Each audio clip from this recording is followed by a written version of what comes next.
Welcome to Politically Speaking. I'm Elizabeth Bennion, Chancellor's Professor of Political Science and Director of Community Engagement and the American Democracy Project at Indiana University, South Bend.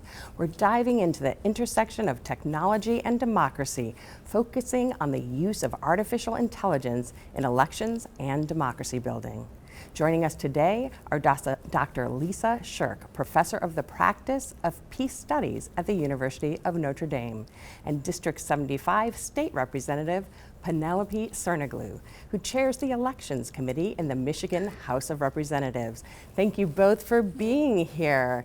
Dr. Shirk, I want to start with you. You wrote a book called Social Media Impacts on Conflict and Democracy, and you looked at case studies from Asia, Africa, the Middle East, and Latin America, looking at this role that digital technologies play, including in shifting culture in some cases, to really fuel polarization and also anti-immigrant, anti-minority sentiment. I wonder if you could talk a little bit about those negative effects of technology before we turn to perhaps some of the potential of technology to make things better.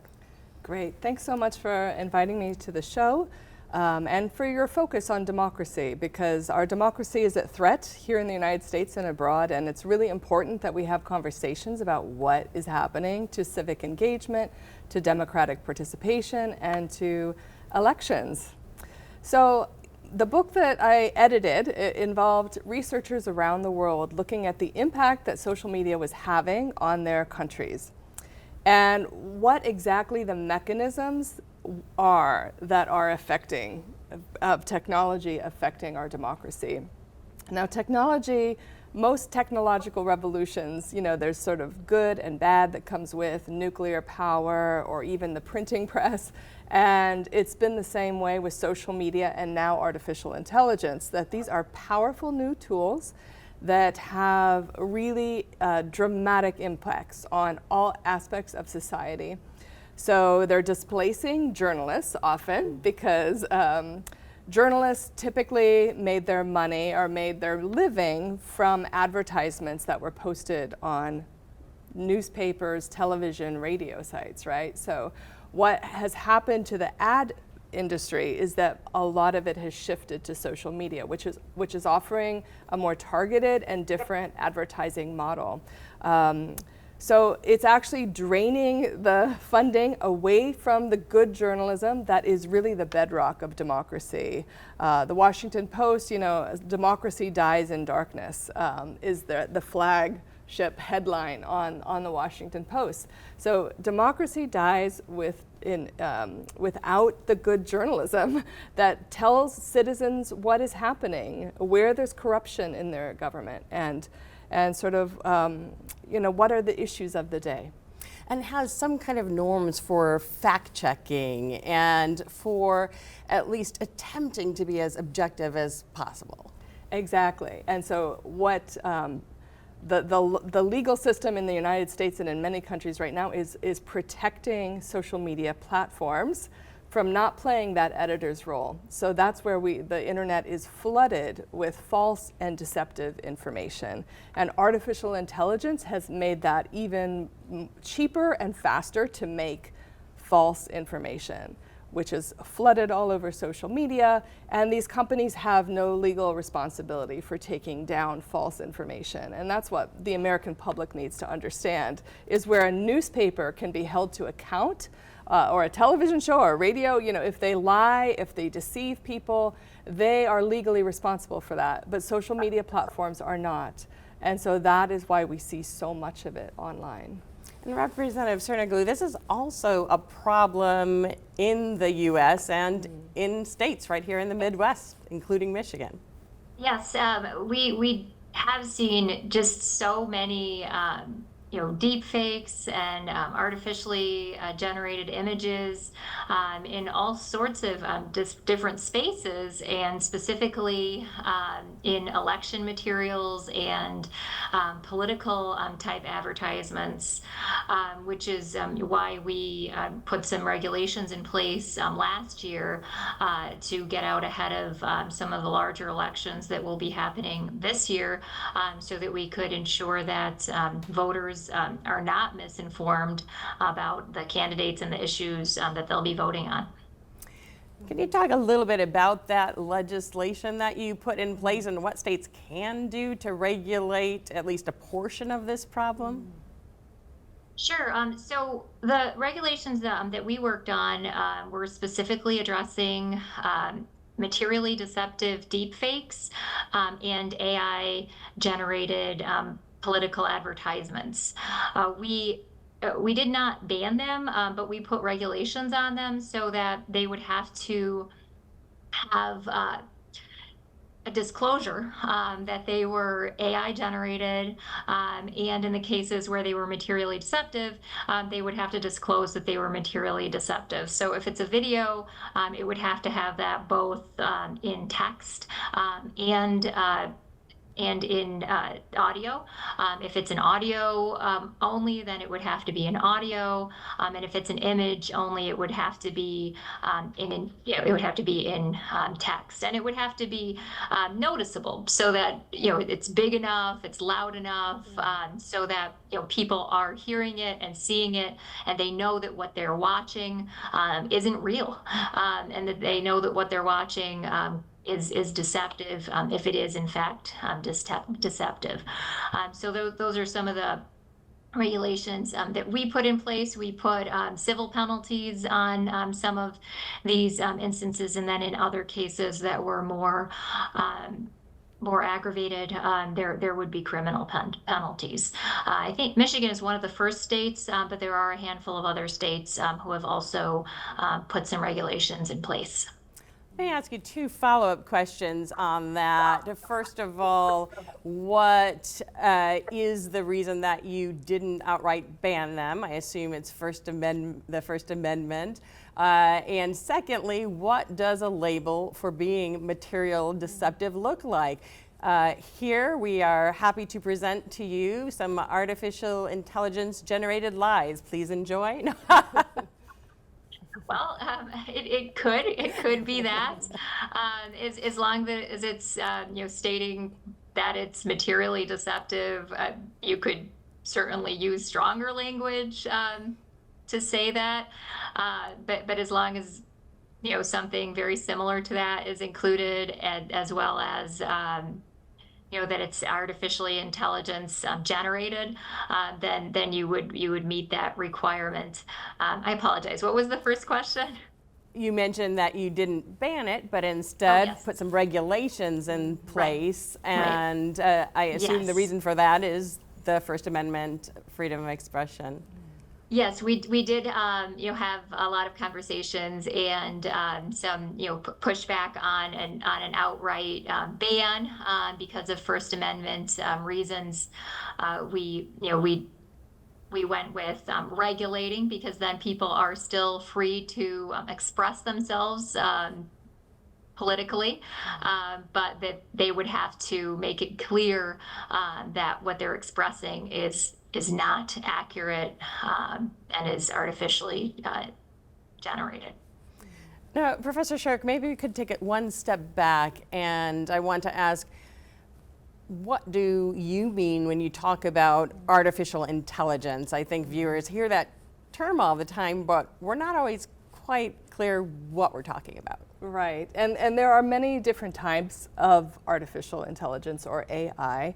But the way I teach my students at Notre Dame about it, it's like this very smart large language model is the other way they're calling it, where it looks at large amounts of data, text, images, and it sees the patterns and can make sense of it. Now, when that machine of AI is pointed at the internet and you ask a question of ChatGPT or any of those AI bots, most of the time it's going to search the entire web and give you back an answer. Well, the entire web, we know, is full of lies and deceptive content. So it's not very trustworthy in getting an answer. So I'm part of a project now with OpenAI to try to train ChatGPT to be able to go to more authoritative sources to answer questions. So if somebody asks about the safety of a vaccine, it should not be pointed at blogs and the whole internet to answer the question, is that vaccine safe? It should be pointed to peer-reviewed journals and to medical societies and authoritative scientists who can answer that question. So yeah, I think part of the ethics of AI are, where is the data coming from? So we have these powerful machines now, and how are we going to train them so that they are going to legitimate, authoritative sources of information, and they are providing the public with tools to enhance our lives, rather than these sort of lies and deception that is really tearing us apart and causing more polarization. Now, Representative Serniglu, you actually wanted your colleagues to have an example of what AI can do, and so in the testimony surrounding the legislation you just discussed, you actually played a message from President Biden congratulating you on the bill, and also with a message for your daughter. I wonder if you could talk a little bit about that. Hi, Representative Serniglu. It's your buddy Joe. I really like your bill that requires disclaimers on political ads that use artificial intelligence. No more malarkey. As my dad used to say, Joey, you can't believe everything you hear. Not a joke. Anyway, thank you and your committee for your leadership in the drive for more democratic elections. And give your daughter a hug for me. By the way, this statement was created using artificial intelligence. Sure. So I had a friend create a message, an audio message, supposedly from Joe Biden, and it sounded exactly like him. It had the same speech patterns, same voice. We just wanted to demonstrate how easy it was to do, and how effective it could be in making you think that you're hearing from someone that you're not.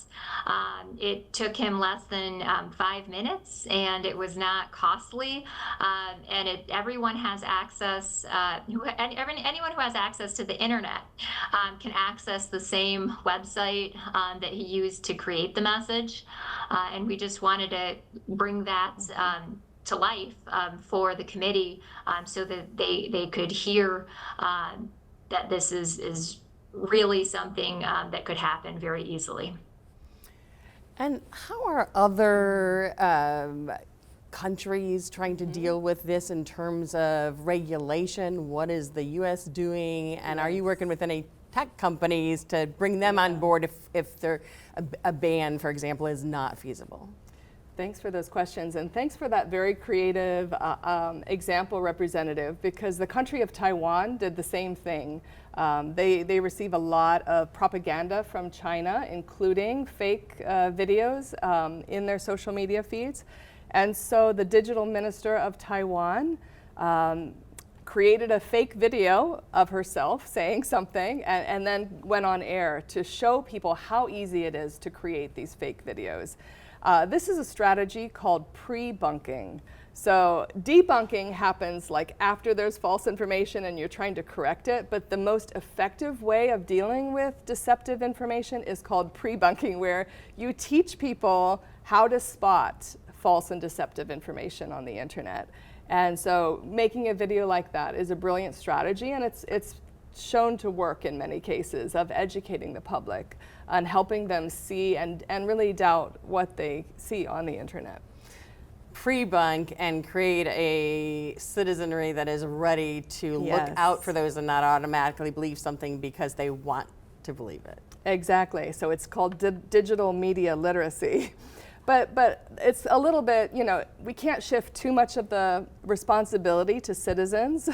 And that's where the tech companies themselves need to be more ethical and be more involved.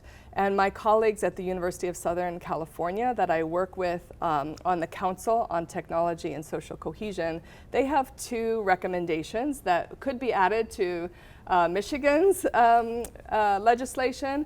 The 2 pieces of policy recommendations are, first, to make sure that algorithms on social media are based on the quality of the content and user engagement about the quality rather than simply user engagement. So we all know when we're driving by a car accident, we slow down. And often people see false and deceptive information online and they stop and they watch it, even though they don't really want that in their feed. So tech companies, and actually YouTube is taking the lead on this, are starting to change their algorithm to be based on the quality of content rather than just user engagement. So that's the first thing that all tech companies could do, social media particularly. The second one is rate limits. So often it's just 1% of people on the internet who are spreading the false information. And those people are sharing hundreds, if not thousands of times. So we have to put rate limits on how much any one person can share something. So limiting the amount of ability to share false information, especially imagine if a false video comes out 2 days before the fall election here in the US. You know, the tech companies are going to be responsible for naming it, either taking it down, or if they feel like that's censorship, at least labeling it, but then applying rate limits. And that's apolitical, it's nonpartisan. Anybody who is on the web would have to face these design choices. So we no longer have this tiny percentage of people sharing the huge majority of the false content online. Yeah. Okay. Now, Representative Cernoglu, do you anticipate additional changes and regulations, things that you're talking about in the legislature? Yeah, so we are definitely continuing to address AI in a lot of different ways. Right now I have a bill package going through banning explicit images, so AI generated deepfake intimate image type acts. So that's kind of the next piece that I'm working on personally. But yeah, I definitely plan to continue working in this space, especially on any type of election matters. And the issues that were just brought up, that's definitely interesting to me, something I would personally be willing to look more into. Great. And we have had several conversations with different platforms and tech companies, and you know, from what we have talked about, they were supportive of the work that we were trying to do, and a lot of them are trying to put their own regulations in place. So we are definitely looking to continue moving forward with regulations. AI is moving so quickly right now that it's going to be very hard to keep up with. But I think Michigan is one of the states right now who is you know, at least trying to you know, keep up and put some regulations in place, and we're going to continue to do that. Now, one of the things I wanted to ask you about, Professor Shirk, was the more positive potential for AI in terms of democracy, civil society, building cohesion rather than tearing us apart. Your current work is focusing on so-called peace tech. I wonder if you could talk a little bit about what that looks like and if there's any evidence that this may actually provide better, more participatory, more deliberative democracies. Yes. So carefully used, artificial intelligence could enhance democracy.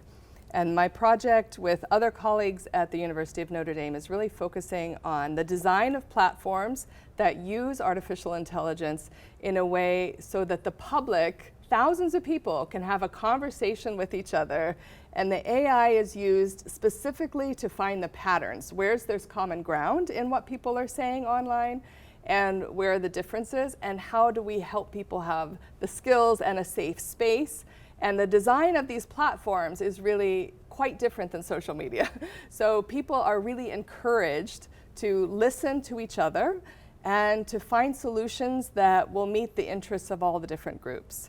The United Nations has been using one of these platforms called Remesh to have dialogues in Libya, Tunisia, very polarized, war-torn countries where thousands of people can talk with each other online and imagine what the future of their country should look like. And AI plays a crucial role in synthesizing and making sense of this large amount of content.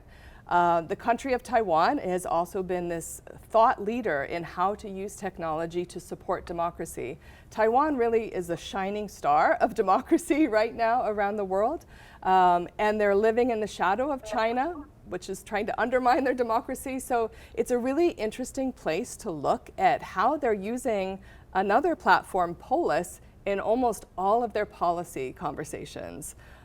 So they use Polis to have public input and have the public talk with each other about what are the pros and cons, the different trade-offs on different policy options. And the public then also has the power to generate their own creative policy solutions. And that's really what often happens. If you have a good design of a platform and a good use of AI, it's very generative. The humans are listening to each other and developing new solutions. And then are people who are in that conversation able to upvote or do something to express their ideas about those new solutions? Exactly. So a traditional poll is the pollster comes up with a question and asks people, and the information is going one way. What this technology, it's really called deliberative technology to support deliberative democracy, where there's a way of listening to a lot of different voices across the political spectrum. And the technology is encouraging people to listen to each other, and you can upvote or downvote. But what we find is that the more upvotes there are across the aisle, across division, it sort of incentivizes people to create statements, to say something that will get upvotes from different groups. And the algorithm is highlighting where there is that agreement across Democrats, Republicans, or whatever the divide is in a country. Speaking of divides, though, there are sometimes digital divides. How do you make sure that such a technology is not increasing inequality and making some voices louder than others? That's a great question. We have a program on Afghanistan, peace and democracy in Afghanistan at Notre Dame. And we're trying to use this technology and design a process that will be inclusive, particularly for women and girls in Afghanistan. What are their hopes and dreams? What do they want to say to the international community? And really, what are the policy choices that there's trade-offs involved in international policy to Afghanistan? So we're trying to imagine, how do we get cell phones or some kind of technological tool out to rural women in Afghanistan? Or can they call in and voice their opinions that way? And this is really the challenge of democracy. The Taliban is not a democratic government. Are there other ways for Afghans right now around the world? There's like 6 million Afghans living in the diaspora. How do they have a democratic voice in the future of their country? And I think technology is one of the answers to how that might happen. Representative Serniglu, Michigan has attracted a lot of attention for the use of ballot initiatives for people to directly make decisions about elections, increasing early voting, for example, having online registration, creating an independent redistricting commission, and also tackling controversial social issues such as adding abortion and reproductive rights to the state constitution or legalizing marijuana. So it seems like there is a lot of participatory democracy in that way of going out and voting directly on actual policy proposals rather than waiting for the legislature to act. At the same time, we know that sometimes those debates are highly contentious. There's a lot of money poured into them. Voters can get confused. Can you imagine a scenario in which this type of technology would be useful to citizens in a state like Michigan who are really tackling these difficult policy issues? That's a great question. And I have to admit, I have not thought about that before. But AI is just used in so many ways now. I think more good ways than bad ways. So I'm sure that we can employ that technology to help with good information and to help give give voters and citizens more more access to the issues. But I don't specifically have an answer to that question. But I appreciate you putting it out there because it's something to think about. I think the public as a whole, we do tend to focus on how scary AI is. I know in the academy we focused a lot on, like, can we ban it from the classroom? Students will cheat, and then you realize you can't ban it. So what are we going to do to make it positive? So it'll be interesting to see what happens with regulation, as well as what happens with some of these positive effects in Michigan, throughout the U.S., and abroad. Unfortunately, that is all the time we have for this week, so this will have to be continued. This is all we have for this week's Politically Speaking, but I do want to thank our guests, Dr. Lisa Shirk, Professor of the Practice of Peace Building and Peace Studies at the University of Notre Dame, and Representative Penelope Cerniglu, Chair of the Elections Committee in the Michigan House of Representatives. I'm Elizabeth Bennion, reminding you that it takes all of us to make democracy work. We'll see you next time.